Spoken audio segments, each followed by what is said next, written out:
राधा मेरी स्वामिनी और मैं राधे को दास, जन्म जन्म मोहे दीजियो শ্রী বৃন্দাবন ধামবাস। রাধে রাধে, এই সেই অপ্রাকৃত ভগবান শ্রীকৃষ্ণের জন্মস্থান মথুরা মণ্ডল। মথুরার এই স্থানে পরম পুরুষোত্তম ভগবান শ্রীকৃষ্ণ আবির্ভূত হয়েছিলেন এই সংসারের অসুরদের বিনাশ করার জন্য আর তার ভক্তদের রক্ষা করার জন্য। আর এই মধুর মথুরা বৃন্দাবনে ব্রজলীলা বিলাস প্রকাশ করার জন্য। প্রিয় ভক্ত, আজ আমরা এই অপ্রাকৃত মথুরাকে দর্শন করব। বিশেষ করে মথুরায় যে স্থানে কংসের ভবন ছিল, কংসের ভবনে সেই অপ্রাকৃত লীলা হয়েছিল এবং আজও সেই 5000 বছর পুরানো কংসের ভবন রয়েছে। প্রিয় ভক্ত, এই স্থানটি হলো কংসের ভবন।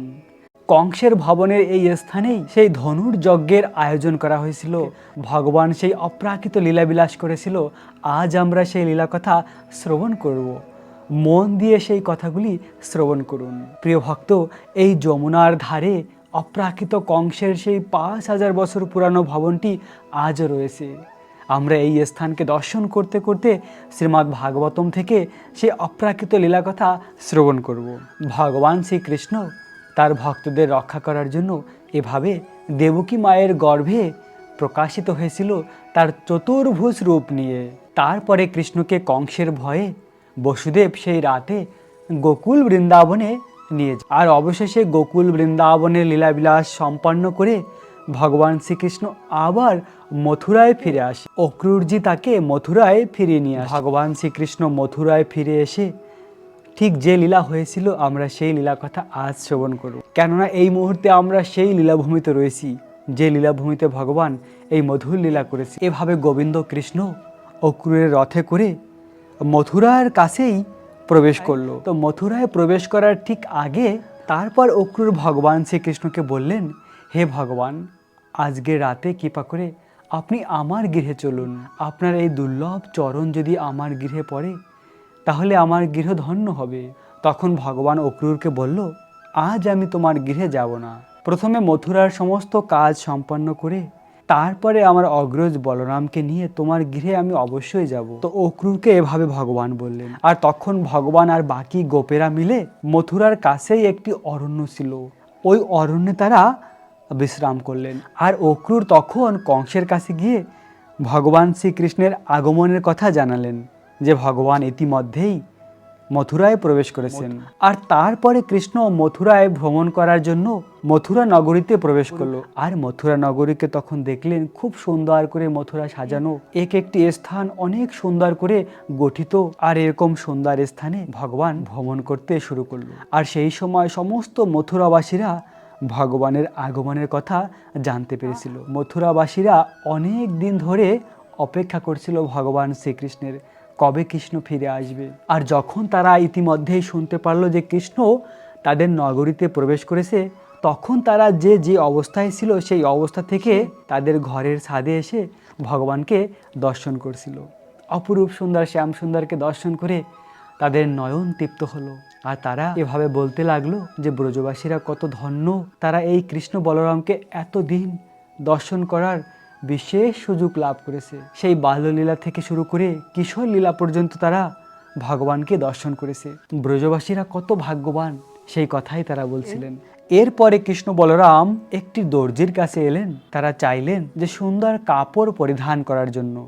সুন্দর কাপড় পরে তারা কংসের ভবনে যেতে চেয়েছিলেন, কিন্তু ওই দর্জি ছিল কংসের গুপ্তচর। তিনি ভগবানকে কাপড় দেওয়ার জন্য মানা করলেন এবং বিভিন্নভাবে কৃষ্ণ বলরামকে অপমানিত করলেন। তখন ভগবান ওই দর্জিওয়ালাকে উপযুক্ত দণ্ড প্রদান করলেন এবং তারপরে হেঁটে হেঁটে আরও আগে আরেকটি দর্জির দোকান ছিল। আর ওই দর্জির দোকানের ব্যক্তি ছিল ভগবানের ভক্ত।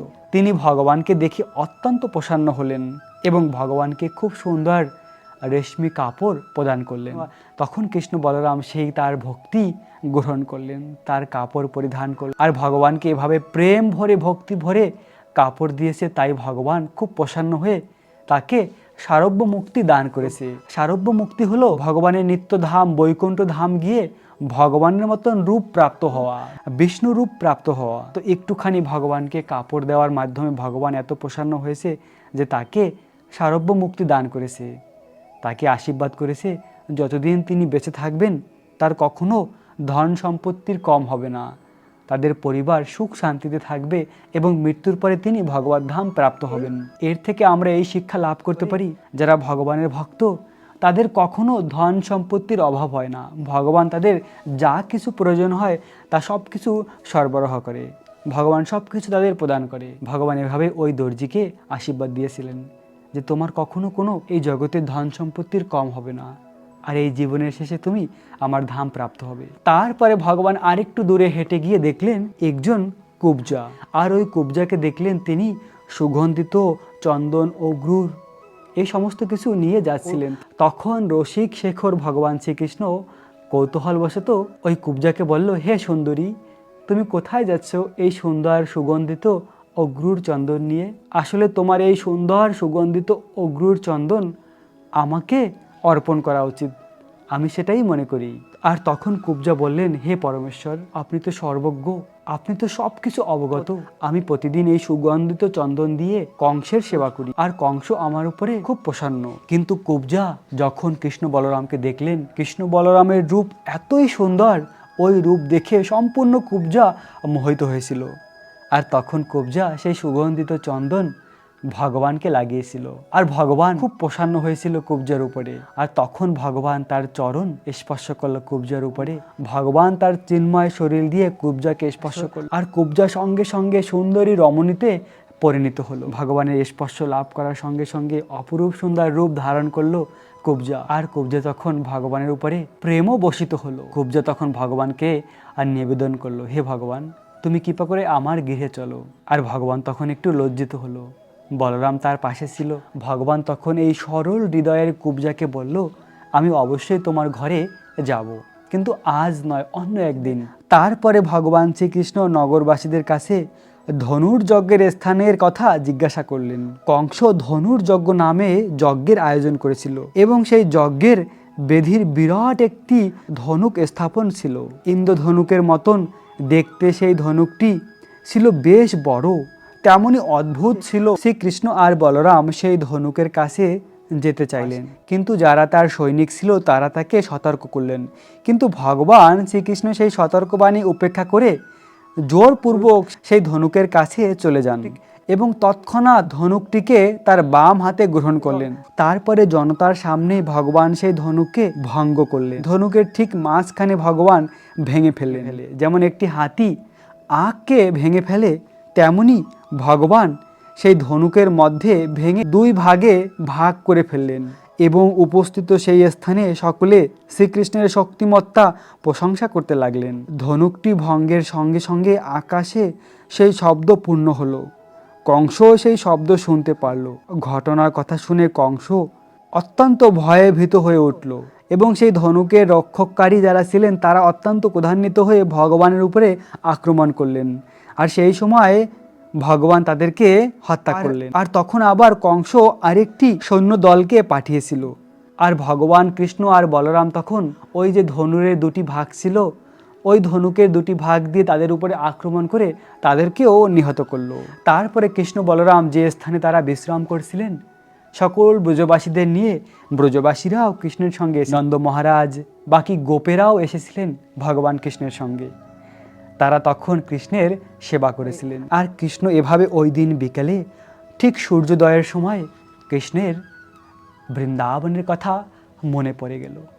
কৃষ্ণ সেই বৃন্দাবনের গোপিকাদের কথা তার মনে পড়ল। প্রতিদিন কৃষ্ণ বিকেলবেলা বৃন্দাবনের অরণ্য থেকে যখন নন্দভবনে ফিরে আসে, ওই সময় গোপিকারা রাস্তার ধারে দাঁড়িয়ে থাকতো কৃষ্ণকে দর্শন করার জন্য গোধূলির সময়। আর আজ কৃষ্ণ বৃন্দাবনে নেই, কৃষ্ণ মথুরায় রয়েছে। আর ঠিক যখন গোধূলির সময় উপনীত হলো, তখন কৃষ্ণের হৃদয়ে খুব কষ্ট হচ্ছিল। কৃষ্ণ তখন অজর ধারায় কান্না করতে লাগলো গোপিকাদের কথা মনে করে। আহা, আজ আমার প্রিয় গোপিকারা আমাকে দর্শন করতে না পেরে তাদের কত না কষ্ট হবে। কৃষ্ণের দুই নয়ন যুগল থেকে অজর ধারায় অশ্রুধারা প্রভাবিত হচ্ছিল। কেন না গোপিকাদের জন্য। এভাবে কৃষ্ণ গোপিকাদের কথা স্মরণ করে করে ওই দিন রাতে ওই স্থানেই বিশ্রাম করলো। আর এদিকে কংস ওই রাতে ঘুমাতে পারেনি। কংস ওই পুরো রাত ছটফট করেছিল ভীত হয়ে। কংস তখন অনেক অশুভ স্বপ্ন দেখেছিল। তিনি তখন এই অশুভ স্বপ্ন দেখে বুঝতে পেরেছেন যে তার মৃত্যুর সময় অতি নিকটেই এসেছে। কংস তখন পরের দিন সকাল হলেই সেই সকল কিছু আয়োজন করেছিল। তখন মল্লক্রীড়ার স্থানটি পরিষ্কার করেছিলেন এবং ফুল পাতা দিয়ে সজ্জিত করে খুব সুন্দর সেই স্থানকে সাজিয়েছিলেন কংস। সুসজ্জিত মঞ্চটি অত্যন্ত সুন্দর দেখাচ্ছিল। সেখানে রাজা, ব্রাহ্মণ ও ক্ষত্রিয় ব্যক্তিদের জন্য বিভিন্ন শ্রেণীর আসনের ব্যবস্থা করা হয়েছিল। মৃত্যু ভয়ে কংসের হৃদয়ে কম্পন হচ্ছিল, কেননা মৃত্যু খুব প্রবল হয়। তাই কংস যতই শক্তিশালী পরাক্রমী ব্যক্তি হোক না কেন, মৃত্যুর আগে কংসের হৃদয়ে সেই মৃত্যু ভয় উপনীত হয়েছিল, কম্পিত হচ্ছিল তিনি। তাই তো আমরা দেখতে পাই মৃত্যুর সময় সর্বোত্তম পদ অধিকারীও মৃত্যুর ভয়ে ভীত হয়, কিন্তু মৃত্যুর ভয়ে তিনি ভীত হন না যিনি ভগবানের ভক্ত। ভক্তের হৃদয়ে কোনো কষ্ট হয় না। ভগবানের শুদ্ধ ভক্তরা হাসতে হাসতে দেহত্যাগ করে, তাদের মৃত্যুর সময় কোনো কষ্ট হয় না। কিন্তু কংসের মতন দুষ্কৃতিকারীদের অবশ্যই মৃত্যুর সময় ভয়ঙ্কর যন্ত্রণা হয়। তো এভাবে সেই মল্লক্রীড়ার আয়োজন সম্পূর্ণ হলে সেই স্থানে প্রবেশ করে সকল শ্রেণীর লোকেরা, এবং বিশেষ করে কংস যাদেরকে ওই স্থানে মল্লযুদ্ধ করার জন্য ডেকেছিলেন, তাদের ভিতরে কয়েকজন বিখ্যাত মল্লবীর হচ্ছেন চানুর, মুষ্টিক, এবং তাছাড়াও বিভিন্নভাবে কংস অনেক যোদ্ধাদের রেখেছিল কৃষ্ণ বলরামকে মারার জন্য। আর সেই সময় কৃষ্ণ বলরাম অপরূপ সুন্দর দিব্য জ্যোতি নিয়ে সেই মল্লযুদ্ধের স্থানে প্রবেশ করেছিল। এই সেই স্থানটি, প্রিয় ভক্ত, এই সেই 5000 বছর পুরানো স্থান। এই স্থানে সেই মল্লযুদ্ধ হয়েছিল। আর সেই সময় কৃষ্ণ বলরামকে বিভিন্ন ভক্তরা বিভিন্ন রূপে দর্শন করেছিল। যারা কৃষ্ণকে ভালোবাসতেন তারা কৃষ্ণকে কোমল স্বরূপের দুটি বালক রূপে দর্শন করেছিল। সখারা যারা ছিল তারা কৃষ্ণকে সখ্য রূপে দর্শন করেছিল। নন্দ মহারাজ কৃষ্ণকে তার সন্তান রূপে দর্শন করেছিল। আর যারা কৃষ্ণকে শত্রুভাবে দেখতেন, কংস বাকি যারা ছিলেন, তারা কৃষ্ণকে ভয়ঙ্কর মৃত্যুরূপে, কাল রূপে তারা দর্শন করেছিলেন। এভাবে কৃষ্ণ ওই স্থানে প্রবেশ করেছিলেন। যে মুষ্টিক ছিল তিনি বলরামের সঙ্গে ভীষণ যুদ্ধ শুরু করলেন, আর যে জানুর ছিলেন তিনি ভগবান কৃষ্ণের সঙ্গে যুদ্ধ করেছিলেন। এভাবে তারা সেই যুদ্ধ করে অবশেষে কৃষ্ণ তাদের দুজনকেই বধ করে ফেললেন। আর সেই সময় কংস অত্যন্ত ক্রোধান্বিত হয়ে ভগবানের উপরে আক্রমণ করতে বললেন। আর তখন ভগবান সেই উপরে রাজ সিংহাসনে সেখানে গিয়ে ভগবান কংসকে ধরে টেনে টেনে নিচে নেমে এনেছিল। আর নিচে নিয়ে এসে কংসের উপরে ভগবান, কংসের বক্ষস্থলে ভগবান তার হাঁটু রেখে কংসকে একটি প্রহার করেছিল। একটি আঘাতেই কংস ওই স্থানেই প্রাণ ত্যাগ করেছিল। যারা কংসকে ভালোবাসতো তারা সকলে হায় হায় করেছিল, আর যারা ভগবানকে ভালোবাসতেন তারা সকলে ভগবানের এই বীরত্বের প্রশংসা করেছিলেন। এভাবে দুষ্কৃতিকারী কংসকে ভগবান এই স্থানেই বধ করেছিলেন। আর কংসকে বধ করার পরে সকলে প্রসন্ন হয়েছিলেন। বিশেষ করে দেবতারা তখন পুষ্প বৃষ্টি করেছিলেন, এবং ব্রহ্মা, শিব সকলে সেই সময় ভগবানের প্রশংসা করেছিলেন, পুষ্প বৃষ্টি করেছিলেন উপর থেকে। গন্ধর্ব, কিন্নর, অপ্সরা তারা সকলে নৃত্য গীত কীর্তন করেছিলেন, ভগবানের জয়ধ্বনি করেছিলেন। এভাবে ভগবান শ্রীকৃষ্ণ পাপী কংসকে বধ করে তার ভক্তদের রক্ষা করেছিলেন। তারপরে কৃষ্ণ তার পিতামাতার কাছে গিয়েছিলেন। তার মাতা পিতা ভগবানকে দর্শন করে দাঁড়িয়ে রইলেন ওই স্থানে। কেন? ইতিমধ্যেই তারা শুনতে পেরেছেন তাদের পুত্রদের পরাক্রম। তারা বুঝতে পারলেন যে এ তো আমার সন্তান নয়, এ তো পরম পুরুষোত্তম। তখন ভগবান শ্রীকৃষ্ণ তার যোগমায়া শক্তির মাধ্যমে তার মাতা পিতাকে মোহিত করলেন। তারা যেভাবে এর আগে কৃষ্ণকে, বলরামকে তাদের সন্তান রূপে ভালোবাসতেন, তেমনি ভগবান তার যোগমায়া শক্তির মাধ্যমে তাদেরকে আচ্ছাদিত করলেন। আর তারা আবার কৃষ্ণ বলরামকে নিজের পুত্র রূপে মনে করলো, নিজের পুত্র ভেবে তাদেরকে আদর করলো। তারপরে কৃষ্ণ বলরামকে গুরুকুলে পাঠানো হয় শিক্ষা লাভ করার জন্য। ভগবান শ্রীকৃষ্ণ খুব তাড়াতাড়ি 64 দিনে 64 কলাকে প্রাপ্ত করেছিলেন, 64 গুণ ভগবান লাভ করেছিলেন। এই জগতে এই 64টি গুণ আর কারো মধ্যে নেই। ব্রহ্মাজিকে ভগবান 50টি গুণ দান করেছিল। ব্রহ্মাজির 50টি গুণ রয়েছে, তা ভগবানের শক্তির মাধ্যমে তিনি লাভ করেছিলেন। মহাদেব শিব শঙ্করের 55টি গুণ রয়েছে, আর ভগবান বিষ্ণুর 60টি গুণ রয়েছে। কিন্তু পরম পুরুষোত্তম যিনি স্বয়ং ভগবান ব্রজেন্দ্রনন্দন কৃষ্ণ, সেই কৃষ্ণের 64টি গুণ রয়েছে। 64টি কলা, 64টি গুণ সম্পন্ন হলেন ভগবান শ্রীকৃষ্ণ। বাকি যে 4টি গুণ রয়েছে ভগবানের, এই 4টি গুণ আর কারো মধ্যে নেই, সেটা ভগবানের মধ্যেই রয়েছে। কেননা ভগবান হলেন সমস্ত সৃষ্টির উৎস। তো এভাবে ভগবান শ্রীকৃষ্ণ গুরুকুল থেকে শিক্ষা লাভ করে এসে মথুরায় প্রবেশ করেন। আর তখন মথুরায় এসে ভগবান শ্রীকৃষ্ণ তার যদুবংশ যাদবদের সঙ্গে খুব আনন্দে দিন যাপন করছিলেন। একদিন একসঙ্গে উদ্ধব, ভগবান শ্রীকৃষ্ণ প্রসাদ পেতে বসে, আর তখন দেবকী মা অনেক কিছু ভগবানকে দিয়েছিল। সেই স্বর্ণের থালিতে ভগবানকে প্রসাদ দিয়েছিল, আর সেখানে একটি বাটিতে ভগবানকে মাখন দিয়েছিল। আর ওই মাখনকে দর্শন করে ভগবান শ্রীকৃষ্ণের বৃন্দাবনের কথা মনে পড়ে গেল। তখন ভগবানের 2 নয়ন অশ্রুর দ্বারা পূর্ণ হয়েছিল। আর তখন ভগবান সেই প্রসাদকে রেখে ওখান থেকে উঠে এসে ঘরের উপরে ছাদে এসে ভগবান বৃন্দাবনের দিকে তাকিয়ে অজর ধারায় কান্না করেছিল। আর তখন দেবকী মা উদ্ধবকে বলেছিল, উদ্ধব, তুমি তো কৃষ্ণের প্রিয় সখা, তুমি গিয়ে কৃষ্ণকে জিজ্ঞাসা করো তার কি এত কষ্ট, কেন সে প্রসাদ না পেয়ে চলে গেল। তখন উদ্ধব এসে ভগবানকে দেখল, তিনি ছাদে দাঁড়িয়ে রয়েছে বৃন্দাবনের দিকে তাকিয়ে।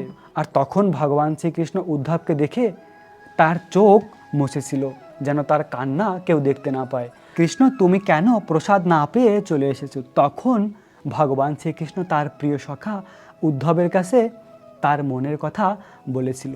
ভগবান শ্রীকৃষ্ণ বলেছিলেন, হে উদ্ধব, আমার মা যশোদা আমাকে কত না ভালোবেসে এভাবে ননি মাখন আমার জন্য বানাতো, তাই এই মাখন দেখে আমার যশোদা মায়ের কথা মনে পড়ে গিয়েছিল। কেননা মা যশোদা পুরো দিন আমার কথাই চিন্তা করতো, আমার জন্যই সব কিছু করতো। নিজের হাতে যশোদা মা আমার জন্য ননি মাখন বানাতো, এবং সেই প্রিয় ব্রজবাসীরা আমাকে কত ভালোবাসতো, তাদের প্রাণ স্বরূপ ছিলাম আমি। তাই তো আমার বৃন্দাবনের কথা খুব মনে পড়ে। উদ্ধব, তুমি যাও, বৃন্দাবনে যাও, বৃন্দাবনে গিয়ে ব্রজবাসীদের সান্ত্বনা প্রদান করো। তখন ভগবান শ্রীকৃষ্ণ তার নিজের হাতে একটি চিঠি লিখে উদ্ধবের কাছে দিয়েছিল। আর উদ্ধব সেই অক্রুরের যে রথ, ওই রথ নিয়েই উদ্ধব বৃন্দাবনে প্রবেশ করেছিল। এবং ভগবান শ্রীকৃষ্ণ উদ্ধবের কাছে তার বনমালা দিয়েছিল, আর বলেছিল, এই মালা তুমি রাধারানীকে দিও, আর এই চিঠি রাধারানীর কাছে দিও। তো উদ্ধব এভাবে বৃন্দাবনে প্রবেশ করে প্রথমে নন্দভবনে প্রবেশ করে নন্দ মহারাজ যশোদা মায়ের সঙ্গে মিলিত হয়েছিল, তাদের কাছে কৃষ্ণের কথা বলেছিল, তাদেরকে সান্ত্বনা দিয়েছিল যে কৃষ্ণ আবার ফিরে আসবে। আর তারপরে ওই দিন ব্রহ্ম মুহূর্তে গোপিকারা দেখতে পেয়েছিল যে সেই রথ আবার এসেছে। আর তখন গোপিকারা ঠিক কৃষ্ণকে দেখতে পেয়েছিলেন, কেননা উদ্ধব একদম কৃষ্ণের মতন দেখতে ছিল। কিন্তু সব কিছু কৃষ্ণের মতন দেখতে হলেও চোখের যে তাকানোর ভঙ্গি তা অন্যরকম ছিল। কৃষ্ণ গোপিকাদের দিকে যেভাবে তাকাতো, গোপিকারা তো সেটা ভালো করে জানে। তো উদ্ধবকে দেখতে পেয়ে প্রথমে গোপিকারা ভেবেছিল কৃষ্ণ বোধহয় ফিরে এসেছে, কিন্তু উদ্ধবের এই চোখের তাকানোর ভঙ্গি দেখে তারা বুঝতে পারলেন এ কৃষ্ণ নয়।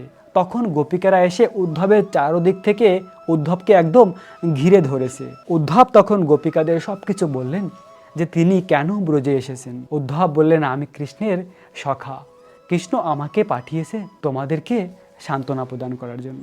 তখন ওই দিন দিনের বেলা গোপিকারা উদ্ধবকে বৃন্দাবনের বিভিন্ন স্থানে ঘুরিয়ে ঘুরিয়ে দর্শন করিয়েছিলেন। ভগবান কৃষ্ণ যে সকল স্থানে লীলা করেছিলেন, বৃন্দাবনের মধুর লীলা, ওই সকল স্থানকে ঘুরিয়ে ঘুরিয়ে দর্শন করিয়েছিল গোপিকারা। কিন্তু উদ্ধব এখনও রাধারানীকে দর্শন করতে পারেনি, কেননা রাধারানী ওই দিন তার কিছু প্রিয় সখীদের নিয়ে যমুনার ধারে গিয়েছিলেন। আর যমুনার ধারে সেই কদম গাছকে দর্শন করে, যে কদম গাছে উঠে কৃষ্ণ বাঁশি বাজাতেন, ঠিক ওই স্থানে গিয়ে রাধারানী কৃষ্ণের কথা মনে করে কৃষ্ণ বিরহে কান্না করে করে ওই স্থানে মূর্ছিত হয়ে পড়েছিল। আর তখন ওই স্থানে গোপিকারা উদ্ধবকে নিয়ে গিয়েছিল। আর উদ্ধব তখন কৃষ্ণ যে বনমালা দিয়েছিল ওই বনমালা রাধারানীর নাকের সামনে রেখেছিল। যখন রাধারানীর নাকের সামনে ভগবান শ্রীকৃষ্ণের বনমালা রাখা হলো, তখন কৃষ্ণের সেই বনমালার সুগন্ধ রাধারানী বুঝতে পেরে রাধারানীর জ্ঞান ফিরে পেল। রাধারানী উঠে তখন দেখলেন তার সখীদের আর উদ্ধবকে। আর উদ্ধব তখন রাধারানীর কাছে ওই চিঠিকে প্রদান করলো যে এই চিঠি শ্যামসুন্দর তোমার জন্য পাঠিয়েছে। ভগবান শ্রীকৃষ্ণের প্রিয় সখা উদ্ধব বৃন্দাবনে এসে ব্রজ গোপিকাদের কাছে কৃষ্ণের কথা বলেছিল।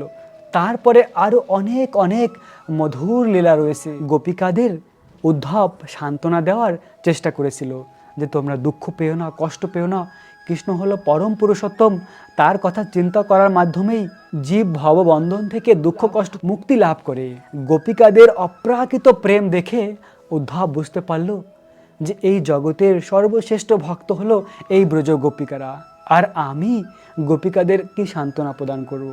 গোপিকারা প্রতিটা মুহূর্ত কৃষ্ণের কথাই চিন্তা করে। তাদের এই বিরহ শুধুমাত্র কৃষ্ণই নিবারণ করতে পারে।